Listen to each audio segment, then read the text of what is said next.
Elizabeth Taylor wasn't just Hollywood royalty, she was Hollywood itself. A dazzling mix of beauty, chaos, heartbreak, and power. But behind those violet eyes and diamonds was a woman who endured more pain and pressure than anyone could imagine. Born in London to American parents, Elizabeth moved to Los Angeles when she was just 8 years old.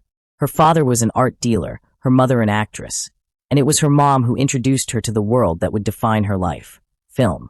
At just 12, Elizabeth became a national sensation after starring in National Velvet.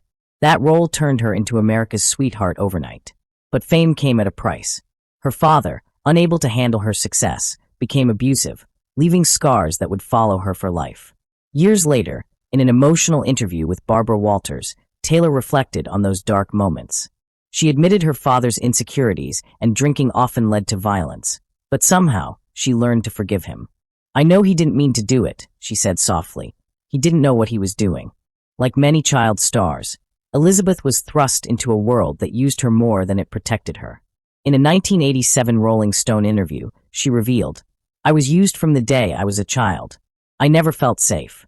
MGM tried to mold her into their version of a perfect star, thinner eyebrows, lighter hair, but Elizabeth refused. She wanted to stay herself. And that's exactly what made her unforgettable. Her double set of lashes, dark hair, and bold brows became her signature. Even as a child, she had the confidence to say no to Hollywood's beauty machine.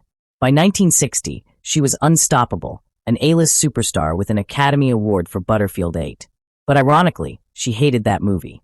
She'd been forced into it by her contract, calling it the most pornographic script she'd ever read. After seeing the final cut, she reportedly threw her shoes at the screen and stormed out of the room. Still, the world couldn't get enough of her. Elizabeth Taylor wasn't just an actress, she was a global obsession. But off-screen, her love life was a roller coaster that made headlines for decades. At just 18, she married Conrad Hilton Jr., yes, from the famous Hilton family. But the fairy tale wedding quickly turned into a nightmare. He became abusive, and their marriage lasted less than a year. Not one to give up on love, Elizabeth married again, this time to actor Michael Wilding. They had 2 children together, but that marriage too ended in divorce by 1957. Then came producer Mike Todd, the man she once called the love of my life. With him, Elizabeth said she finally felt cherished. "God, I loved him," she wrote in her memoir. "He made me feel beautiful inside and out." But that happiness was short-lived. A year later, Mike Todd was killed in a plane crash. Elizabeth was completely shattered. Friends remember her screaming when she heard the news.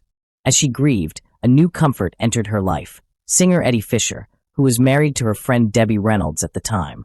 Their affair became one of Hollywood's biggest scandals. And just 3 years after marrying Fisher, she left him for another man, her Cleopatra co-star, Richard Burton. Their love story was as passionate as it was destructive. They married, divorced, and remarried again, only to divorce once more.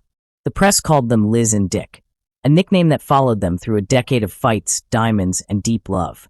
"I don't ever want to be that much in love again," Taylor once said. "I gave away everything, my soul, my being, everything." And she meant it. Elizabeth's later years were filled with reinvention. She married Senator John Warner, becoming a political wife, a role that suffocated her. She turned to painkillers and alcohol to cope with the pressure. "I needed escape," she later admitted. But when her family staged an intervention, she did something few celebrities dared to do at the time. She checked into rehab publicly. There, she met her final husband, Larry Fortensky, a construction worker she married in 1991. The marriage didn't last, but it showed Elizabeth's heart. She never stopped believing in love. In the 1980s, while others ran from the topic of AIDS, Elizabeth Taylor stood up and faced it head-on. After losing her friend Rock Hudson to the disease, she founded the National AIDS Research Foundation. She said, "I thought, I'm going to do everything in my power to kill this disease by its throat." When visiting Hudson in the hospital, doctors warned her about possible risks. But she didn't care. She hugged him, kissed him, and sat by his side. That moment alone made her a hero beyond Hollywood. Throughout her life, Taylor battled countless health issues. A broken back from a horse accident, pneumonia, a brain tumor, and multiple hip replacements. Yet, even as her body weakened, her spirit never did. In 2005, at a party hosted by Elton John, she stunned everyone by walking out of her wheelchair and waving to fans, smiling proudly as if to say, "I'm still here." Sadly, by 2011, Her heart could no longer keep up with her fire. Elizabeth Taylor passed away at the age of 79 from congestive heart failure. She spent her last weeks surrounded by family at Cedars-Sinai Hospital in Los Angeles. But in true Elizabeth Taylor fashion, she even turned her funeral into a moment of humor.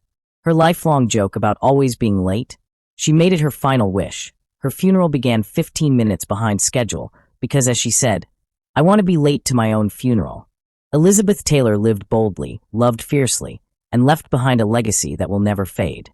From the child star with violet eyes to the woman who stood up for what mattered most, she proved that beauty isn't just in how you look, but in how you live.